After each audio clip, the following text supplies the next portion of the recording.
Hello, my name is Will. I played Infamous 2 on the PlayStation 3 and gave it a score of 8.5 out of 10. Here's why. Not much setup needed this time around, folks. Sucker Punch Studios put out Infamous 1 in 2009. It was a critical and commercial smash hit, selling at least 2 million copies. This game was instrumental in giving the PlayStation 3 some much needed momentum in the console wars against the Xbox 360, so logically, Sony ordered up a fresh sequel from the studio. Around comes 2011, and Infamous 2 releases to, again, critical and commercial success. Back like we never left, baby. Infamous 2 immediately earned some brownie points for following my favorite sequel trope, picking up right where the previous installment left off.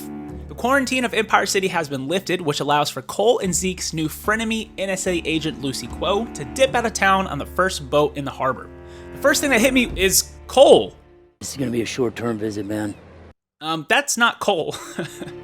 That's right, gang. Jason Cottle's Edgelord E3 trailer gravelly voice is out, and Eric Layden's far more natural and emotional voice is in.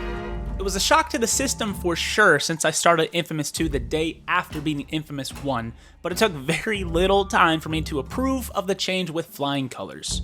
And that goes for the entire cast, including Caleb Moody's performance as Zeke.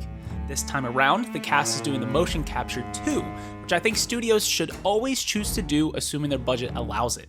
By making the cast physically fill the space and display emotion towards one another, you are going to get a more believable and empathetic performance out of everyone every single time. Alright, getting down from my soapbox, Infamous 2 also starts off with some really exciting action. The first thing that happens when you gain control of Cole is a boss battle with the fabled Beast. That's right, this bad hombre has made his way to Empire City and needs to get smacked around a bit. This is a really clever alternative to your standard tutorial level that teaches you to hit X to jump and use the left stick to move, blah blah blah. Instead, you're learning your combat and abilities in real time as the Beast towers over you and tries its damnedest to ruin your Jet 2 holiday. You fend off the Beast, hop on the vessel, and the trio makes their way down to our newest locale, New Moray, the Creative Commons version of New Orleans. I'm excited to talk about the setting, but first I want to show some love to one of my favorite little details in this game, the Beast Tracker. These splash screens are so simple, but do such a great job of adding some weight to the plot and a sense of urgency too. The Beast updates also help build the mythos of how threatening and dangerous this big bad is going to be. You're not hunting it, baby, it's hunting you. The map of New Moray apparently is roughly the size of Empire City, but it feels way bigger due to the improved density and detail. There's 4 distinct districts, 2 per half of the map. You start out in Ville-de-Cochon, at least that's what various French pronunciation guides taught me to say. This is the red light district of New Moray, where a lot of the affluent residents put down roots to enjoy the gaudy smut triangle. Next, we have Ascension Parish, the oldest part of the city with an abundance of important landmarks, including Fort St. Philippe and St. Charles Cemetery. The second half of the game opens up Flood Town, a residential district still drenched and submerged from the in-universe version of Hurricane Katrina. This is the part of the map I have the most thoughts on, so we're going to skip it for now and address it in a bit more detail later. Lastly is Gasworks, an industrial labyrinth of warehouses, gargantuan gas tanks, and pipework. This district really stands out from the rest due to the harshness of its completely industrialized environment. Agent Quo lands her mighty vessel in the swamp outside of New Moray. This is the only chance for Cole to sneak into the city due to it being under a quarantine of its own. This is no walk in the park though. We quickly encounter the ruling part of the city, Joseph Bertrand III's militia. While the militia are just a bunch of rednecks who have been given guns and a free pass to break any law they want, their Sergeant General is a much more complex figure. Meet Joseph Bertrand III, Infamous 2's bona fide antagonist, a New Moray native, born and raised. He's a man of deeply held faith and comes from a long lineage of Confederate soldiers. A dangerous combination. Bertrand came to learn about the existence of the First Sons. You remember them? The Illuminati, Freemasons, occult type? Well yeah, they had a chapter in New Moray as well. He got really interested once he started hearing rumblings of something called conduits. So, pairing his deeply held belief that God himself sent him to the First Sons to become their leader in arms, and his fascination with proving the existence of the conduit gene, he worked and worked until he took over. Glossing over a bunch of details, he is now the wannabe dictator of New Marais, and he leads a militia full of uneducated, untrained, Bible-thumping, hyper-violent men who spread fear throughout the population in the name of hubris and control. Man, what a crazy fictional world to live in. God, how could they let a bunch of hick fascists take over their city? People do strange things when they're afraid. This journey into New Marais proper is kicked off with the introduction of a massively overhauled melee system. Hand-to-hand, mano-a-mano combat plays a way bigger role in a very intentional way. Before Cole starts sloshing through the swamp, Zeke hands you a brand spanking new homemade weapon called the Amp, a bug zapper fit for some New Vegas cazadors. Infamous 1's melee combat was nothing more than 3D beat-em-up gameplay. Smash the square button and call it a day. Infamous 2 ups the ante by making the melee combat feel way snappier and introduces finisher moves, which are super intense Michael Bay slow-mo type special moves Cole can use to put a foe in the dirt. This melee system is a lot of fun, especially when chaining hits from one enemy to the next and strategizing whether to use the mid-tier finisher moves or to save up a few more hits to unleash one of those sick-ass ultra moves. I should clarify that the Amp does not actually look like Sly Cooper's cane. Mine does because I paid for the DLC. Armed with arms and the Amp, Cole blasts militiamen away until we get to our first good versus evil choice. That's right, karma is still just as important in the sequel. Cole needs to go through a small shanty town to progress. The catch? It's full of evildoers and innocent families alike. Quo says you can lower a bridge by powering up a generator, but give it too much juice and you'll blow away the entire village. Evil Cole, aka me playing the entire Infamous series, takes the nuclear option and detonates. Quo is rightfully pissed, and this honestly feels way more evil than anything we did in Infamous 1, and it's supposed to just be like the throwaway, inconsequential tutorial moment to understand the karma system. Kinda crazy.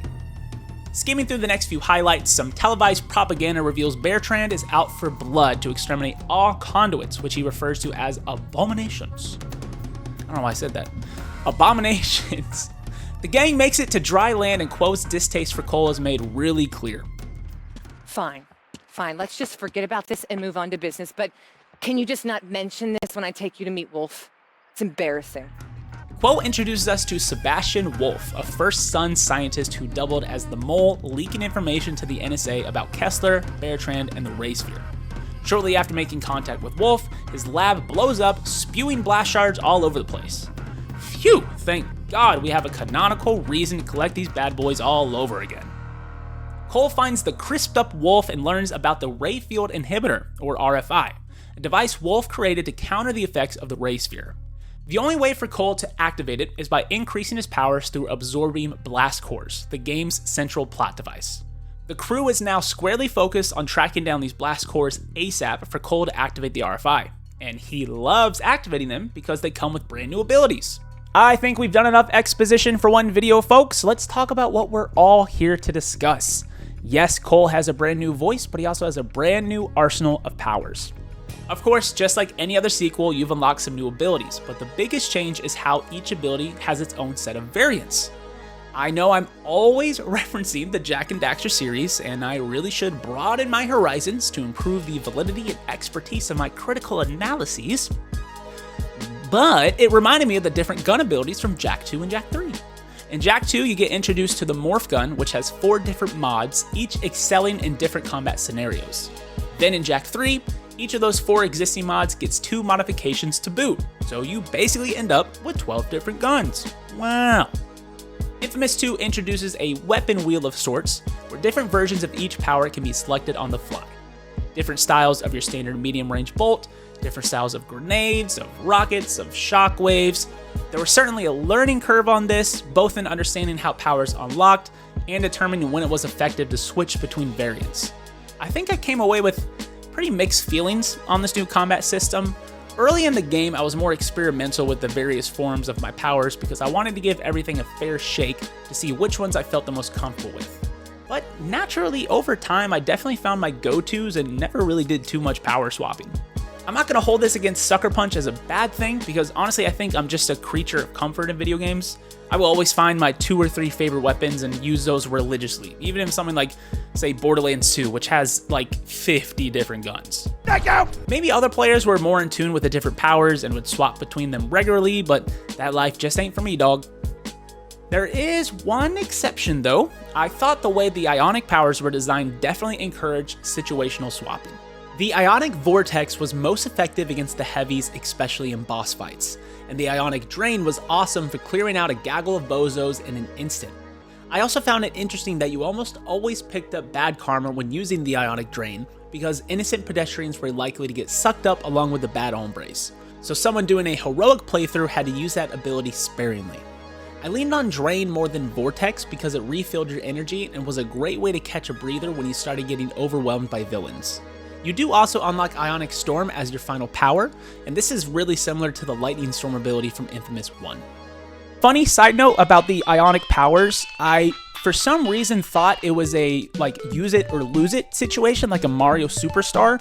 Anytime I saw that purple orb on the ground, I thought I had to pick it up and like immediately use it.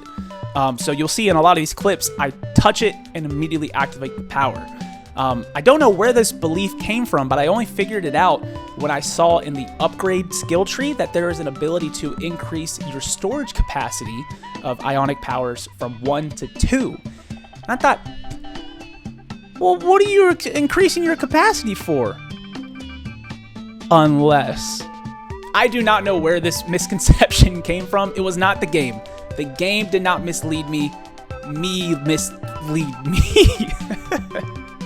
I did just want to give a quick shout out to the brand new Kinetic Pulse ability, which lets you pick up large objects such as cars and dumpsters and use them as projectiles. Several missions ask you to take down helicopters by sending a vehicle sky high. Really fun addition to Cole's repertoire. Aside from the offensive weapons at your disposal, Cole is deep in his bag with some new tricks to his movement.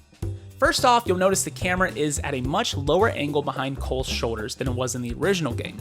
This did take a bit of getting used to, but it really helps create a faster sense of speed. Revisiting Infamous 1 after playing the sequel, I was constantly adjusting the camera to try and recreate that same angle because it makes everything feel more fun and smooth. Another change that seems inconsequential on the surface, but improves the flow of action tenfold, are these new, Alright, listen, I tried to figure out what the official name for these things are. I couldn't. If you know what it is, leave a comment. As far as the Strick maybe cinematic universe is concerned, these are called power rails, okay? Power rails. They are electrified chunks of metal on the sides of buildings that launch Cole straight up to help you reach rooftops much quicker.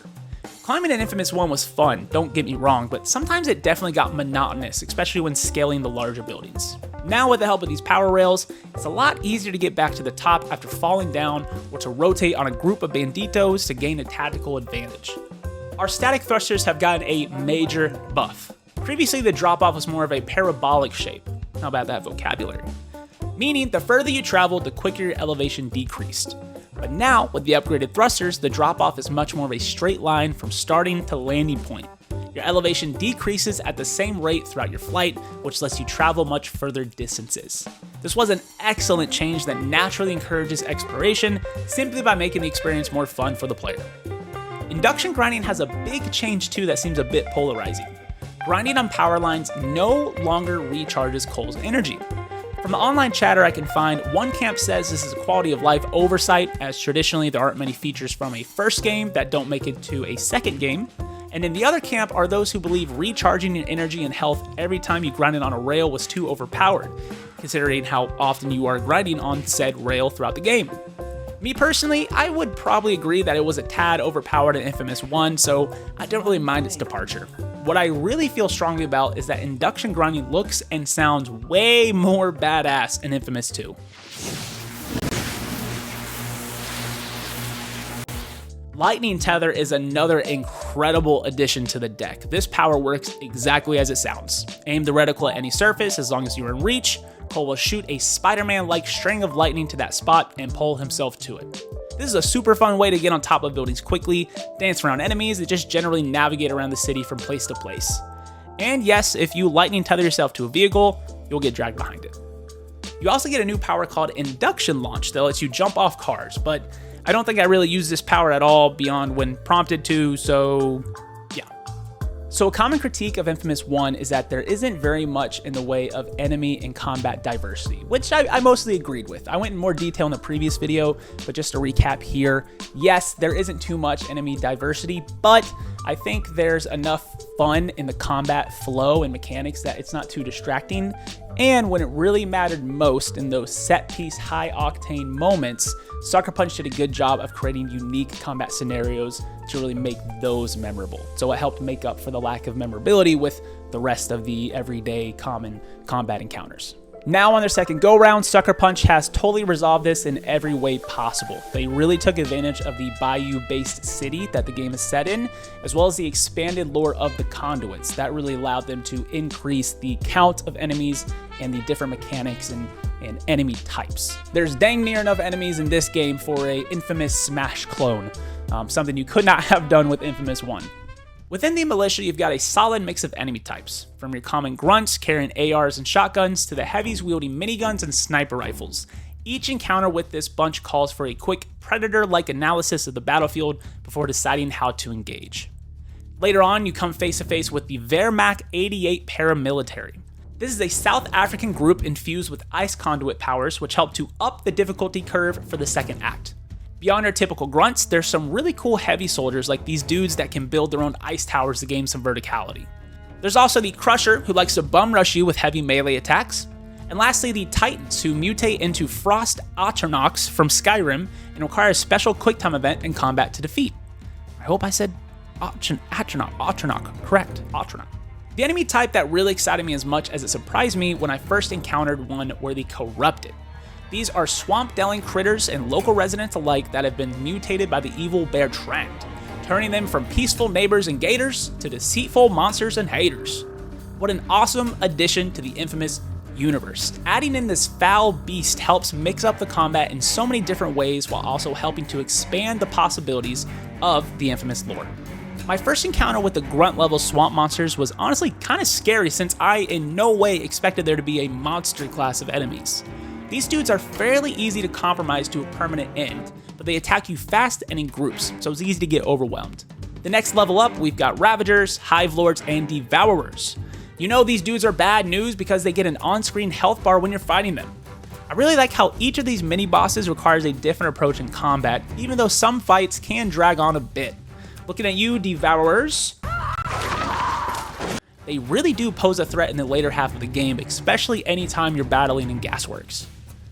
The final boss of the Corrupted is none other than Bertrand himself, whose conduit powers turns him into the Behemoth, a big old bad boy in the big old bayou.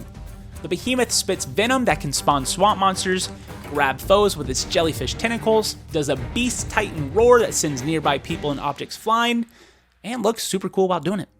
You encounter the Behemoth twice, first to round out the opening half of the story by chasing him through the streets of New Moray to end his rampage, and then again as the final climax before the arrival of the Beast, where you put him down once and for all. Oh, did I say Bertrand is a conduit? And that he turns people into monsters? And that he himself turns into a monster? Well, guess now is a good time as any to discuss what the main plot brings to the table. In Infamous 1, the story, in my opinion, was kind of secondary. It was more so just a vehicle to get the player from ability to ability. It wasn't really like an engrossing work of fiction that made your mind race with imagination and fan theories. Infamous 2 is the exact opposite. Sucker Punch spent way more time fleshing out a great narrative, really in-depth characters, things that made you wonder what was going to happen next and kept you coming back time and time again to see the story through. After the opening act concludes and we know we've got to chase down these blast cores, the plot kicks into high gear. We know off rip that Bertrand is our target of interest due to his control of the city and involvement with the First Sons. But our focus on him becomes more dire the more we learn about him. He's not just the leader of the local fraternity chapter, oh no. He's a religious bigot driven by a fanatical interpretation of his faith, who is also a conduit with powers activated by his own experimentation of Dr. Wolf's ray sphere. And also the man responsible for the corrupted creatures plaguing the city. And also the one selling his corrupteds as weapons to paramilitary groups around the world. And also, Also, doing all this with the hope that it turns the population against conduits to the point that they hunt down and exterminate them all, even himself. I found Bertrand moderately interesting from the jump. I'm inclined to like any fictional character of Cajun pedigree, but got the impression he was a bit of a typecast. Rich zealot in a southern city masquerading as a strong leader to shield the public's eyes from his 7 deadly sins lifestyle. But thankfully, as the game went on, I grew to like him as a villain more and more. The revelation that he too was a conduit made me wonder what his endgame was for all this anti-conduit stochastic terrorism. I thought the root of his motivation being the eventual extermination of all conduits was actually more evil than any other theory I'd cooked up. It's like a pilot crashing a plane because they wanted to die. Bertrand's hatred for himself as a combination of his blind religious faith and his deep-seated regret of activating his conduit powers pairs horrifically with his hubris and arrogance. Bertrand is of the belief that because he hates himself for being a conduit, it's his responsibility to poison the world with monsters that could be only created by conduits, thus plunging the world into a vengeful quest to erase the conduit gene from the human gene pool. He believes that the rest of the human race are a bunch of thoughtless NPCs, and he's the only person on the planet that is actually experiencing any type of inner turmoil. And with this self-anointed title of the only dude that matters, he believes that he gets to determine the next decade of human history by plunging the world into a hunt for every conduit to persecute and execute. Let's get back to business. During the rise in action of our story, Dr. Wolf ends up being murdered by the militia for his perceived betrayal of Bertrand by not being able to reverse his conduitism. Agent Quo then gets taken hostage as a result of the failed mission to rescue Wolf. While Cole and Zeke search for leads on Quo's whereabouts, Cole meets Nyx, the not-so-friendly neighborhood conduit with cool oil abilities that pair very well with sources of ignition, such as, electricity perhaps? Nyx actually knows about Cole thanks to the folklore surrounding his actions in Empire City, and is interested in getting to know him in a more, shall we say, intimate fashion. Hubba hubba. Cole gets rock hard and welcomes her in as a partner of the Rebel Front after she gifts him a blast core in exchange for the public destruction of some Joseph Bertrand propaganda. Shortly after, Zeke has tracked down where Quo is being held, and the trio meet up to devise a plan of attack. And this, my friends, is where we can discuss the evolution of Infamous 2's main story karmic decisions. Good versus evil choices during story missions are handled quite differently this time around, and it's an improvement so good that I have to assume Sucker Punch wishes they had been able to pull it off in Infamous 1. So previously, every story mission would start the same way and take the same path, but somewhere mixed into that path would be a clear binary choice. Share the airdrop or keep it for yourself. Save the doctors or save your ex-girlfriend. Stuff like that. The cutscene you get upon completion will differ by choice, and characters may change how they speak to you, but the core foundation of the mission itself is the same no matter what. In Numere, this gets flipped on its head in the best way imaginable. You'll start a mission by getting a lowdown of what's going on, and the two parties will present you with a different path to completion, typically Nyx versus Quo or Nyx versus Zeke. And based on who you side with unlocks a completely different mission. It doesn't just change the last few moments of the mission. No, the entire mission is altered by which path you choose. Let's use Agent Quo's current predicament as an example. To rescue her, Zeke suggests freeing some captured cops to form an alliance and storm the militia's hideout. As for the horny devil on Cole's even hornier shoulder, Nyx suggests loading a streetcar with explosives and ramming it straight into the compound to create a diversion for Cole to storm the gates. The map then shows 2 different mission start locations, one to take the Zeke route, the good route, and one to side with Nyx, the evil route. My favorite detail with this new structure is as you approach the starting point, the opposing viewpoint will call you and try to guilt trip you into changing your mind and siding with them. So in this example, I followed Nyx's Armored Titan plan, and as I got close to start the mission, Zeke called me and pleaded with me to side with him because all these explosives would put innocent people in danger. Come on, Cole. You don't want to light that plantation on fire. People might be chained up in there. Think about it, man. Personally, I've never seen another game do this. This really made me feel guilty for going against my best friend Zeke's wishes. It made me consider the value of my relationship with each person. Zeke has been with me since day one, and I only just met Nyx. But Nyx is the first non-Kessler conduit I've ever met. She knows the area inside and out. She could be a valuable partner in my quest to defeat the beast. Zeke's plea of pathos made it hard to side with Nyx's shock and awe approach. I truly felt bad going against the wishes of my best good pal. All game, even though I knew I was fully committed to an evil playthrough, there was always a split second of hesitation once that Hail Mary phone call came in before I started a mission. It felt like I was on the verge of lighting up a cigarette after having kicked the addiction for years, and that person's on the other line going, "Don't do it, brother. Fight the urge." And I don't fight shit. This was a genius addition to the storytelling, and it really helps add depth to Cole's relationship with Quo, Nyx, and Zeke. So we roll in Nyx's blueprint and storm the militia compound. In captivity, Bertrand has been subjecting Quo to all sorts of nasty experiments in an effort to activate her own conduit gene, while also siphoning her powers into a small army of Wehrmacht 88 guerrillas. This guerrilla group was part of Bertrand's efforts to monetize his abomination creations and had agreed to be his test subjects in exchange for the promise of conduit powers. The wish is granted, and the whole hype is released as a result of Cole rescuing Quo. I think the next arc is when it really hits home that this game is in a whole different league than the first game. One of my favorite cutscenes of missions in this game is Conduit Not Human.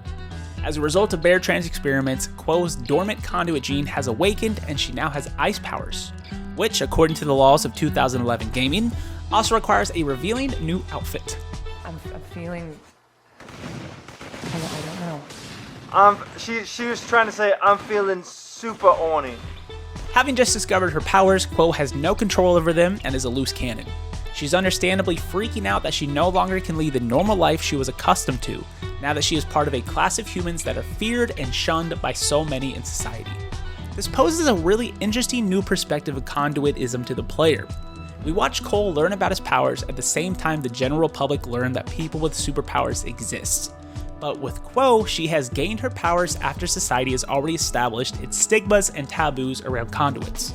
Cole gained his powers in the blink of an eye, while Quo's powers were scratched and clawed out of her over days and days of painful experimentation. As far as Cole knew, his powers were an accident, but Quo knew from the jump that her powers were activated against her will by an evil tyrant looking to siphon her genetic code to create a militia.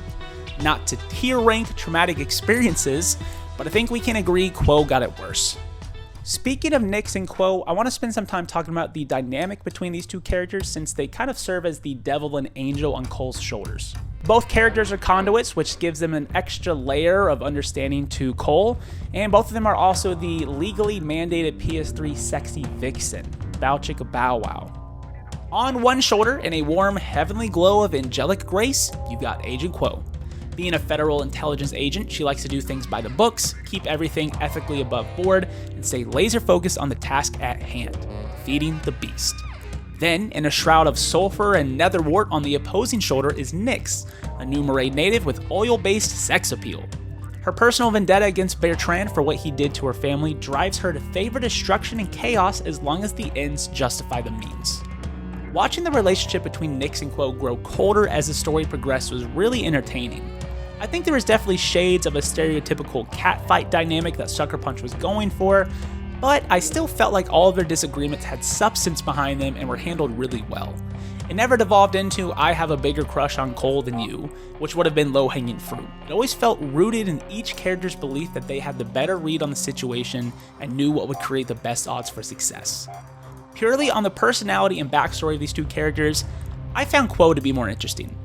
Understanding just how neck-deep she was in the world of the First Sons through her undercover NSA work made it feel like we were rolling with a crew member that had both invaluable intel on the enemy and a giant target on her back for spying. The decision to give her conduit powers was genius. Cole had the opportunity to watch someone experience exactly what he did when he woke up with powers for the first time. The initial denial of what's happened, the lack of control over their abilities that scares them, and the slow and steady mastery of these powers until it grants them confidence that they can now shape the world however they want. Nyx was interesting, but I never felt the same type of empathy for her as I did Quo. A lot of this could have just been the performance by actress Nika Futterman, as I really did not care for Nyx's line delivery. She always sounded like she needed to clear her throat and was constantly dropping eye-roll innuendos. I will give her character credit though. Nyx has a really impactful origin story that perfectly explains her powers, her rivalry with Bertrand, and her distaste for the world around her. And even though that background does set her up for some great standout moments, I always found myself more captivated by Agent Quo whenever the two were on screen together. Enough talk about the ladies, what about the bros? Rednecks just be building shit, and there's no better illustration of this than Zeke. Sucker Punch did a great job evolving this character and creating way more depth. In Infamous 1, he felt like a bumbling fool that tried his darndest no matter how many times he failed, solely because him and Cole were A1 day ones. With the sequel, Zeke suddenly turns into a beautiful embodiment of redneck ingenuity. He invents the amp, he knows every nook and cranny of the New Moray underbelly, and has Duke Nukem balls of steel. Running into gunfights, stealing nukes from under the militia's nose, sniffing out where Bertrand is holding Quo. This dude fears no one. Zeke and Cole's brotherhood runs even deeper in this second installment, and I don't think there's any better example than that than the mission Easy Going. This is one of my single favorite moments in the entire Infamous series. Cole comes back to the rooftop hangout after acquiring another blast core, and he finds Zeke kicked back with his feet on the table watching a movie. Cole throws his feet up, looking physically relieved to have a chance to catch his breath and hang out with his good buddy. The phone rings, he ignores it. Zeke's phone rings, Cole implores him to ignore it too. The pair drink the night away, enjoying the dumb Western movie, just enjoying each other's company. This is what friendship is all about, man. You can go to all the parties in the world, travel the 7 seas, have more followers online than there are people on the planet. But dude, there's just nothing better than sitting around with your best friend, shooting the shit, not worried about a damn thing. There's not many quiet moments in the world of Infamous where the story gives the player a chance to breathe, so this specific cutscene lands flawlessly. It makes the evil ending that much more evil. There is another bro in Infamous 2, but his role is so laughably useless I really question what the intent behind his inclusion in the game was. Roscoe LaRoche, whatever the fuck, leader of the anti-militia rebel faction. He's a New Moray local that has been fighting against Bertrand's grip on the city with his own ragtag group of gunners, but he's got no personality worth writing home about. The single most memorable thing about him is that he's a pervert that keeps trying to get Nyx and Quo to fight each other. Oh, if I get a vote, I love a good cat fight. You know, some of that fingernail action, hair pulling. Watch yourself. I will shoot you. It's a really, really strange inclusion to me. With how well written Nyx and Quo are, LaRoche falls completely flat and doesn't even show up that much throughout the story, which leads me to question why include him in the first place. Roscoe's biggest offense is being the impetus for 2 of the worst missions in the game, which happen back to back: Dunbar Beam and Burning Wells. Both missions have Cole doing the same thing over and over far too many times and makes the story feel like it's grinding to a halt. Burning Wells is even worse because not only does it take forever to complete, it's also just not a fun sequence of gameplay. The player has to launch oil caps around the map to close off some open wells. Far too often these caps end up in water, which forces you to set up an awkward launch position, and other times the physics will send the thing ricocheting off every single surface the caps make contact with, so you end up losing ground. It's just crazy to me that Sucker Punch let the excitement and curiosity of gaining access to another whole half of the map completely dry up within the first hour thanks to these 2 time sink missions. I place the blame entirely on Roscoe LaRoche. May his soul never know peace. This is probably my biggest gripe with Infamous 2. Quite a few missions just feel like doing chores. It kind of suffers from the same issue the mission structure in Shenmue 2 does, if I may compare Infamous 2 to Shenmue 2. Go to your destination, find out that's not the real destination, go to the next destination, do the same task 3 times, repeat. Thankfully, there are only a few examples of this, as most missions do take on a fun and engaging flow. But when this happens, it's a drag. Putting those missions aside, let's talk a little bit about Flood Town. Simply as a concept, this was a ballsy decision for the dev team to make. Sending the electricity guy to a part of the map largely submerged in water sounds like a nightmare, right? Wrong. I found Flood Town really fun to navigate, and that it served a crucial role in telling the story of New Moray. a conspicuous allegory to the physical and political aftermath of Hurricane Katrina. Floodtown is a desolate network of power wires, rooftops, and recently formed islands that the left-behind residents of the area cling to against an infestation of corrupted.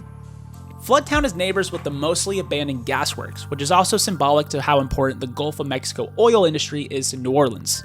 The towering warehouse buildings and complex pipe structures of gasworks contrast well with Floodtown's low-lying island-hopping terrain. The more dreary gray industrial aesthetic of this side of the map matches beat for beat with the growing urgency of the beast's inevitable arrival and really helps the first act and second act of the narrative feel like they have their own personalities. Would you believe me if I told you Infamous 2 was multiplayer? If you were gaming during the 7th generation, you'd probably say yes. Games in this era were notorious for having multiplayer modes tacked on even when a multiplayer mode was never really needed, let alone expected. My favorite example is BioShock 2, the sequel to one of the greatest single-player FPS titles of all time. Having a multiplayer mode was certainly not what fans had at the top of their wish lists. Plenty of IPs were adding multiplayer to the newest releases to try and keep the player hooked on their product as long as possible. Uncharted, Mass Effect, Assassin's Creed, The Last of Us, plenty of other franchises too added multiplayer to varying degrees of success. Although Infamous 2 did not include multiplayer in the traditional sense of having 2 or more people playing the same game at the same time, it did go all in on level creator for user-generated content, or UGC. I had zero clue there was any online features to Infamous 2, so when the PSN login screen appeared a few hours into my playthrough, I got stun-locked. I was thinking, did an update just get pushed to this game in 2026? It wasn't an update, it was an entire new world of Infamous content. And it's active! Levels are still getting made and reviews are still being left in the big 2.6. As of writing this, I have not dug too deep into how the level editor works or the quality of the UGC missions, but I'm going to take the fact that this feature is still accessible to mean that people really enjoyed the level editor. It definitely would have been interesting to see a PvP mode added to Infamous 2. I think the movement paired with the combat system could have been a perfect fit for a team deathmatch or search and destroy format. But in terms of longevity, the level editor was the right move. Creating a multiplayer PvP mode that has an active player base for more than a year is like catching lightning in a bottle. Doing the UGC mission route was a safer bet that seems to still have players coming back to it over a decade later. I did find out about a pretty funny UGC mission. It automatically collects all 305 blast shards for you. It's basically a 7-minute long slideshow, I believe, and every slide is just coal placed on top of every blast shard throughout New Marais. It's kind of weird that Sucker Punch allows the user-generated missions to impact the canon in-game world, if that makes sense. But it's also just really funny that you can do this, so I'm glad it's allowed, and I'm glad you can still do this mission to this day. Infamous 1 made the karma system a pillar of the franchise, and Infamous 2 brings it back in a big way. What I thought was cool was on the start menu, you're given the choice to carry over your decisions from Infamous 1 to have them directly impact the story and character interactions of Infamous 2. It felt like importing your karma from Infamous 1 mainly affected a few scripted encounters, such as this NPC who references her family in Empire City.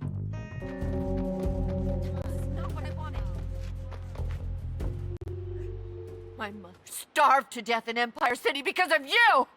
I'll kill you!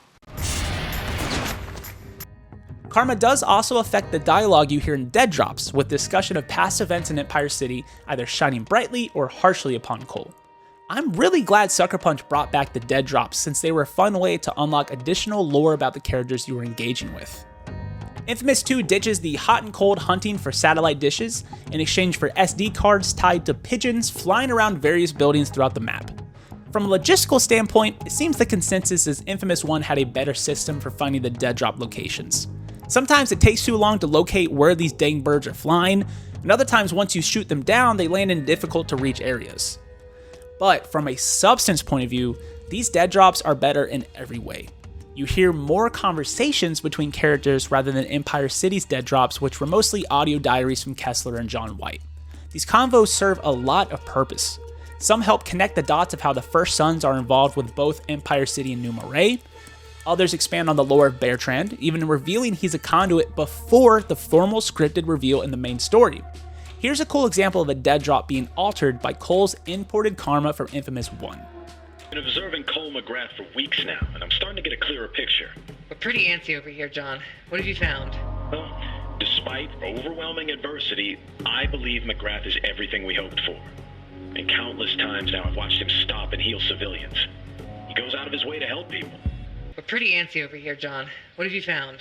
He has a lust for violence and mayhem that he just can't seem to satisfy. At best, he's selfish. At worst, well, I've never seen him try to avoid innocent bloodshed. Quite the opposite. This guy is a nightmare.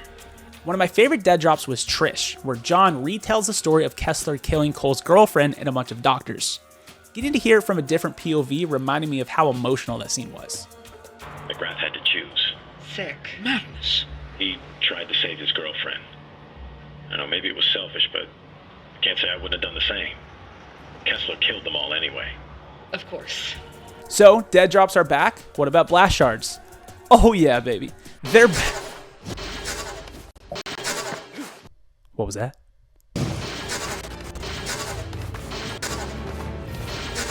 That's not the sound. That's not how blast shards sound. They changed the sound? Why would they change the sound of the blast shards?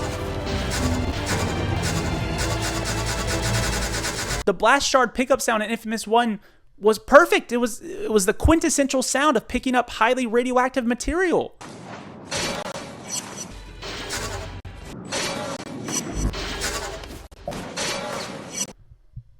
Why'd it change? Aside from the sound being changed in evil, inhumane fashion, yes, blast shards are just as fun to collect this time around.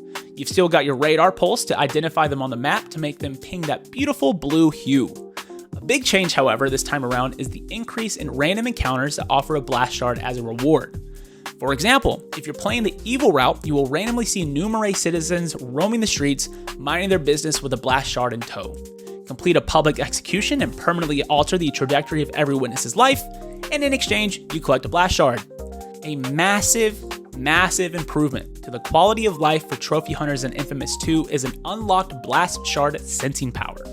If you've collected all blast shards in the first title, you will know how much of a nightmare it is. Without any in-game tracker, everyone inevitably winds up with one final needle to find in the giant haystack of Empire City.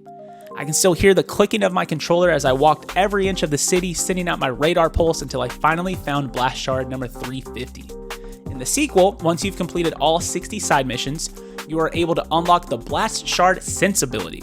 With this power, a blue ping representing whatever blast shard is closest to you will show on the minimap every time you pulse your radar, even if the shard is on the exact opposite part of the map. So long as it is technically the next closest blast shard to where Cole is standing, it will appear.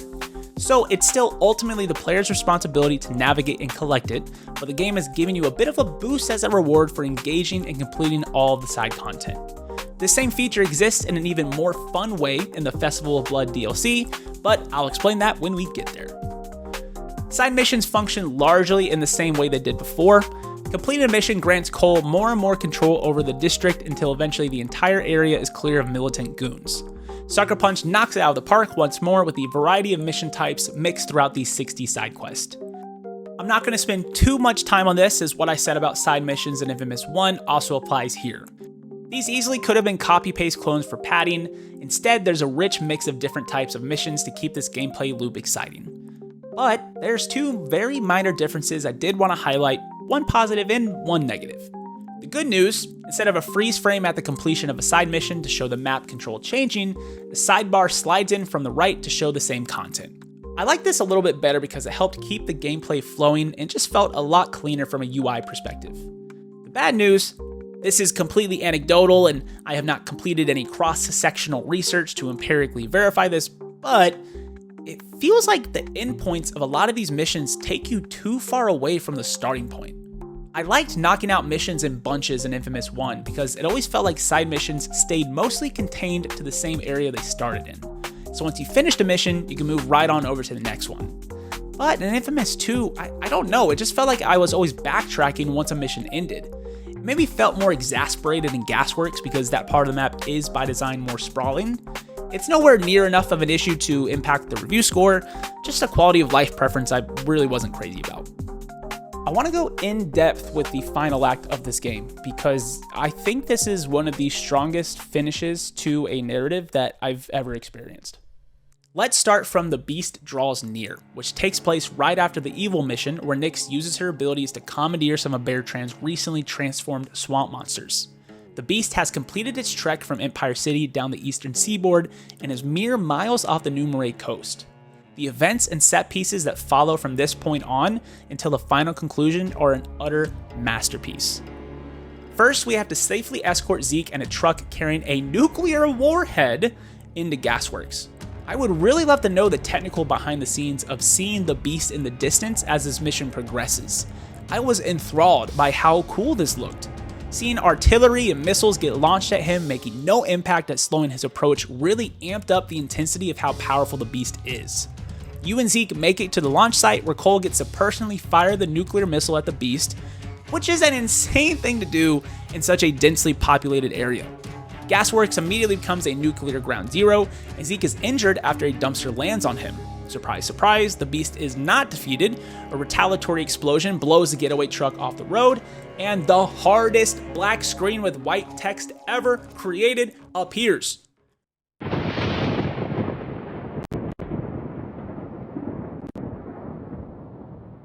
Next, during powering up Gasworks, Cole comes face to face with Bertrand after falling prey to a trap. In an exchange that was actually pretty surprising to me, Bertrand offers to partner with Cole in order to defeat the Beast. Obviously, Cole knows this will only lead to a knife in his back, so Bertrand orders his lapdogs to open fire.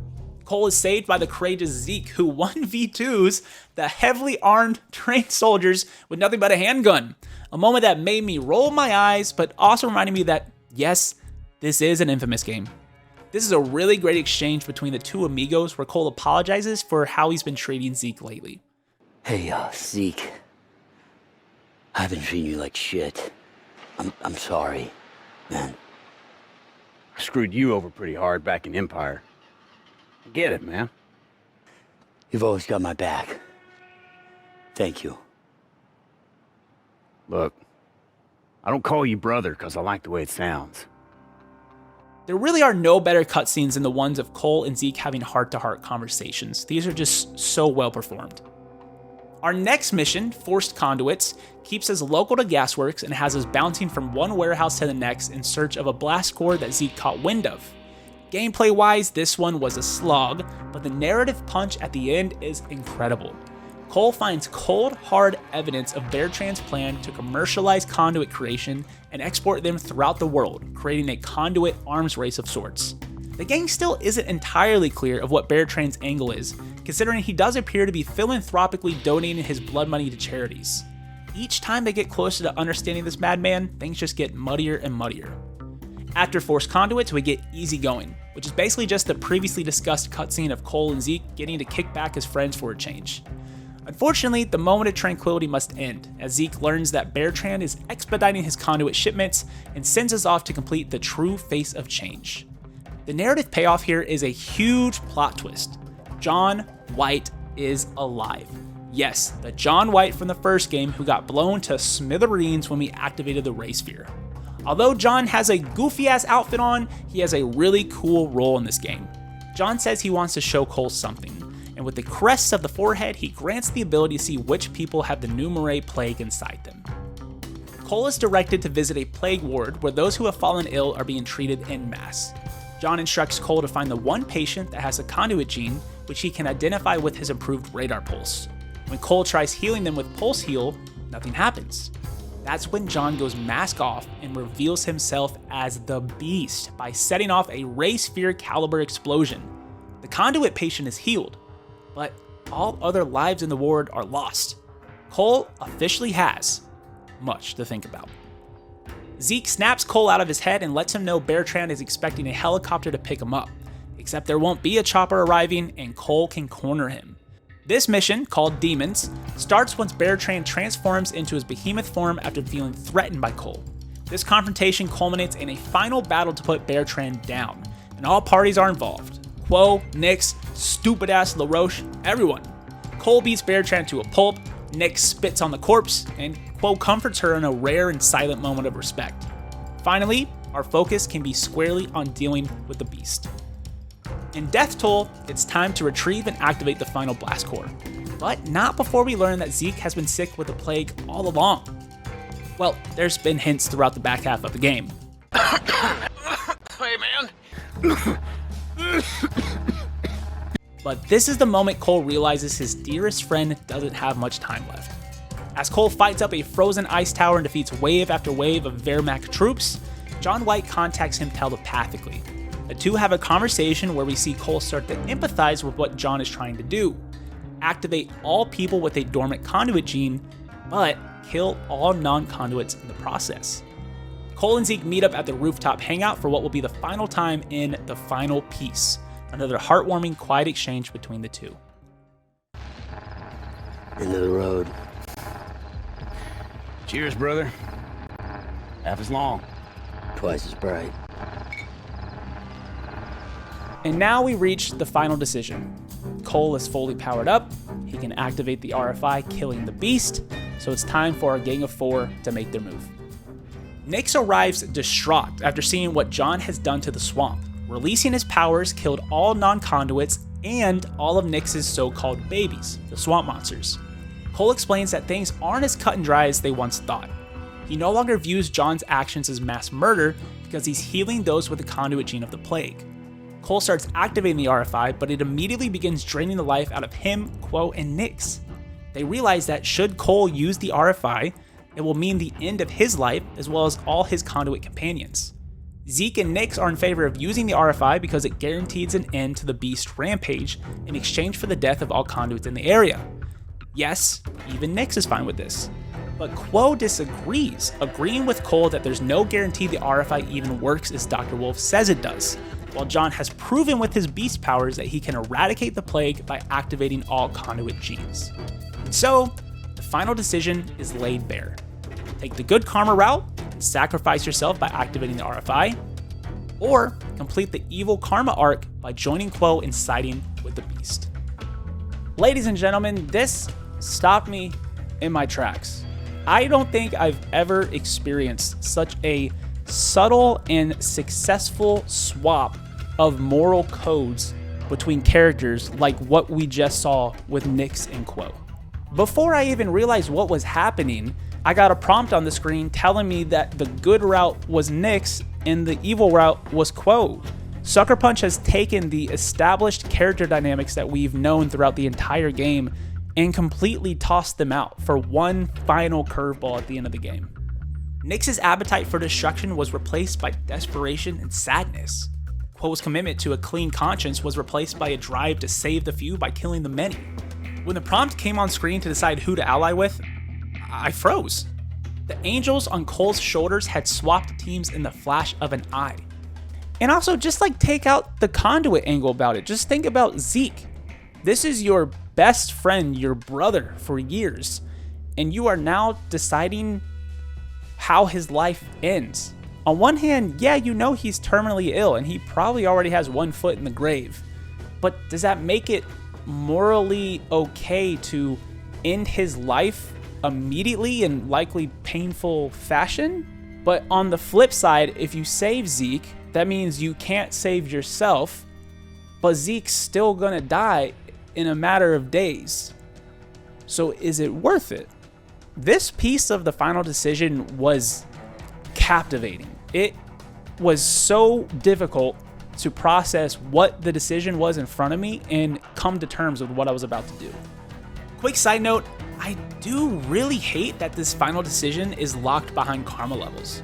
I can't think of anything that would bring this crescendo to a more offensive, screeching halt than having to run around doing a bunch of good karma deeds just to be allowed to side with Zeke and Quo and begin the final mission. It's the ending. Sucker Punch should have let the players choose to have a change of heart and side with Zeke and Nix at the finish line, even if they have been devils all the way through. This is probably my least favorite design choice in the whole game. Cole sides with Quo to team up with the Beast. Nix runs off with the RFI in protest, Quo chases after her, and Zeke drops a fucking hard-ass You ever see me again, shoot first. The Devil Trio meet up, John transforms into the Beast, and Cole gets to amplify his powers by hovering within John's proximity. The gameplay here is really fun and makes Cole feel invincible. Unfortunately, Nix doesn't make things easy and chases after Cole using the RFI as a weapon. This forces Cole to hunt down and kill our former confidant in cold blood. And as the life slowly fades from Nix, the RFI rolls away until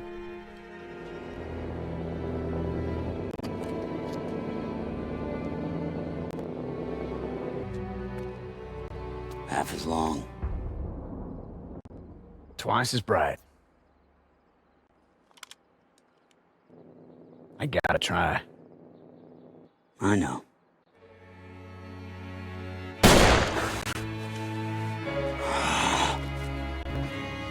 God damn, man, this was heavy. I didn't shoot Zeke right away. One, because I was just curious from a design perspective what would happen if he waited. And two, I couldn't bring myself to shoot him. I couldn't do it.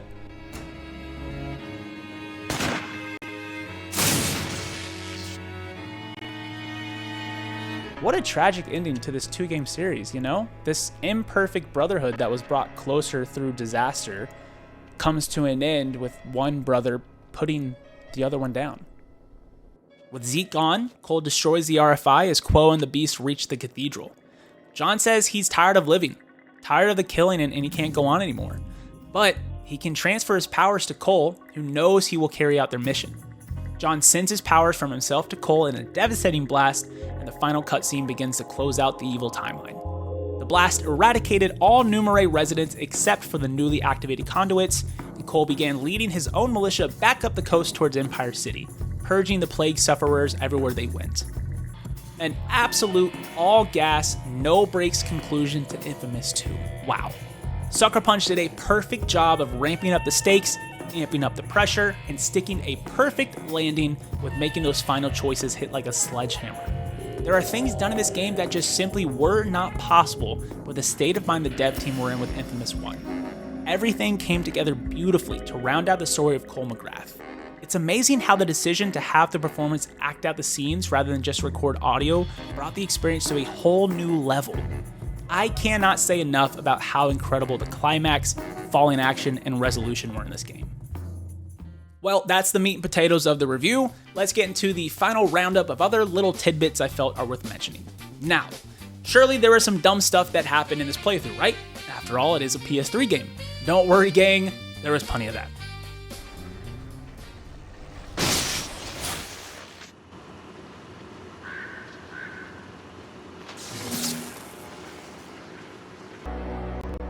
Did they cower?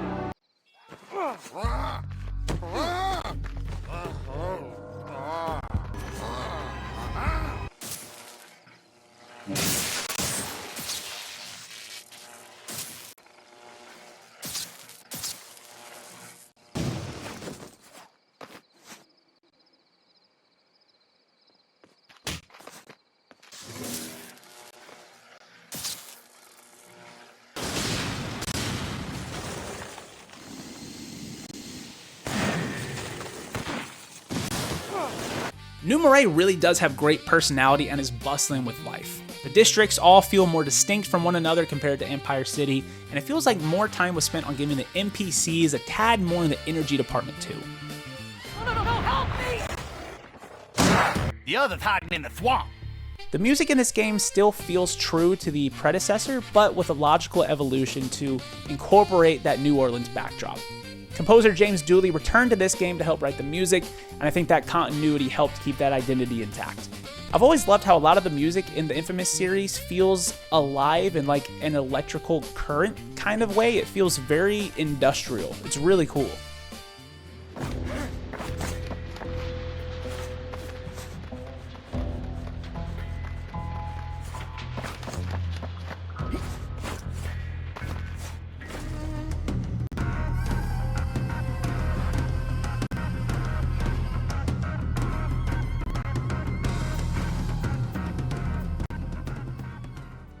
Destructible environments. There are now some structures that can be busted down with attacks from Cole, something that was not present in Infamous 1.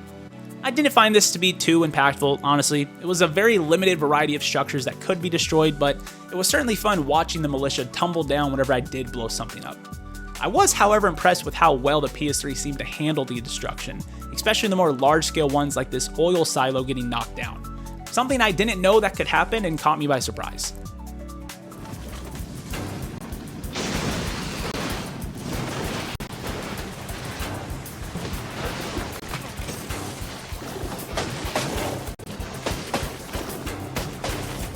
Speaking of technical performance, I encountered at least 3 hardlocks. The first was while trying to accept the side mission in Gasworks. This was the first one I encountered, so it took me a while until I realized that, yeah, Cole's not going anywhere anytime soon. The other 2 were reproducible and happened in the exact same manner. During the same mission, trying to swap between Ionic Vortex to Ionic Drain, the game would freeze coming out of the pause menu. Infamous 2, on average, certainly runs better than Infamous 1, so the overall experience was smoother, but it's always frustrating when the action comes to a halt and you have to reboot. Very cool. I can't speak enough about how much I love what Sucker Punch did with Cole and Zeke's friendship. It somehow felt solid as stone and thin as ice at the same time. Like they both secretly knew it was inevitable that they would not make it out of the scenario with the same close-knit bond. Or even alive, for that matter. Throwing in those small scenes of focused dialogue between just the 2 of them was something I always look forward to. A less serious example of this is a side mission where Zeke has Cole hijack the local TV signal, only to broadcast an embarrassing dating ad for Cole all over New Marais. Single ladies of New Marais, time to put the rumors to rest. Yes, Cole McGrath is single and looking for love. Sure, you might have seen him running downtown, doing his best to act like a badass. But the simple truth is, the man's a puppy dog on the inside. Zeke, you bastard. I had a crazy experience with the mission Beartran Takes the Stage that I'm not sure anyone else in the world has ever had. While chasing the redneck down in his limo, I was completely stuck at the same point every time. Try as I might to climb to the rooftops as fast as I could, in every which way I could identify, I kept getting a failure screen that I was losing track of the limo. In a fit of rage, I looked up a guide and was completely embarrassed to find out that there was no need to do all this speedrunning gold split parkour that I was doing. There was a scripted event where I simply had to jump on top of Beartran's limo. That was it. So big shout out to a 1x Chase Money 2. Without that tutorial, my friend, I'd still be trying to find an out-of-bounds glitch to reach the rooftops even quicker. And for one final little side note, those TV broadcasts that I loved so much from Infamous 1 are back, but unfortunately in a less interesting fashion. The coolest part about Empire City's iteration was the inclusion of the Voice of Survival, an underground pirate broadcaster that would bring the good word to the people about what's going on with Cole, his conduit powers, and the First Sons. In contrast, there were also standard news broadcasts which would spin any and all events in a way that shined brightly upon the government.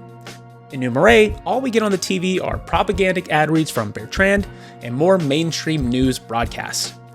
I just received word we've lost contact with Tad Mitchell, our correspondent at Camp Lejeune, as the Empire threat passes through North Carolina. Our prayers go out to Tad and to all the Marines stationed out there. It does seem these news stories are longer and more detailed, but not having the punk counterpart like the Voice of Survival makes it less fun. However, just a few days ago when getting some final pickup shots, I saw the final news broadcast for the first time in which the host actually resigns from the air in fear of the worsening plague. Right at the buzzer, Sucker Punch snuck in the most interesting story this channel has ever run. In light of these events, I've decided to take a leave of absence in order to spend a little more time with my family. I hope all of you can do the same. God bless you all. US TV News, signing off.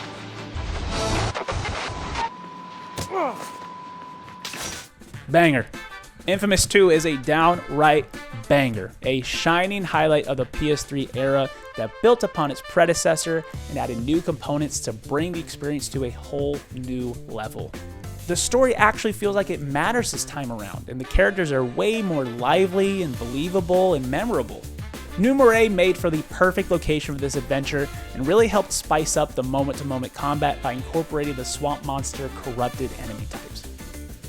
Admittedly, during my playthrough, I didn't find Joseph Bertrand too interesting, but as time has passed and I've thought about it more, I find him to be a remarkably interesting antagonist.